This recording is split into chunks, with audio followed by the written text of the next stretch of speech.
సత్యసాయి జిల్లా కదిరికి చెందిన విద్యార్థినికి మంత్రి నారా లోకేష్ భరోసా కల్పించారు. రాజ్యాంగ దినోత్సవ కార్యక్రమంలో భాగంగా భారత రాజ్యాంగంపై వ్యక్తిత్వ వ్యాసరచన క్విజ్ పోటీల్లో ఎన్పీ కుంట జడ్పీ హైస్కూల్ 10వ తరగతి విద్యార్థిని అత్యుత్తమ ప్రతిభ కనబరిచి కదిరి స్టూడెంట్ ఎమ్మెల్యేగా మాక్ అసెంబ్లీకి ఎంపికైంది.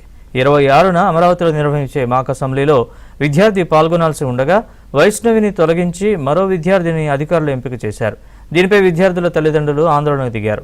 ఎంపికైన విద్యార్థిని ఎందుకు తొలగించారో తెలపాలని డిమాండ్ చేశారు. ఈ వ్యవహారంపై విద్యాశాఖ మంత్రి నారా లోకేష్ స్పందించారు. డోంట్ వరీ వైష్ణవి, మాక్ అసెంబ్లీలో నువ్వు పాల్గొంటావు అమ్మా అంటూ ట్వీట్ చేశారు. నేను జెడ్పీహెచ్ఎస్ ఎన్పీ కుంటలో 10వ తరగతి చదువుతున్నాను. రాష్ట్ర ప్రభుత్వం కొత్తగా ప్రవేశపెట్టిన మాక్ అసెంబ్లీ కార్యక్రమంలో పాఠశాల స్థాయిలో మొదట వక్తృత్వ వ్రాత పోటీలు పెట్టారు. దాంట్లో ఎస్ఏ రైటింగ్లో కాంపిటీషన్లో సెలెక్ట్ అయ్యి తర్వాత మండల్ లెవెల్లో పెట్టారు. దాంట్లో కానీ సెలెక్ట్ అయ్యాను. తర్వాత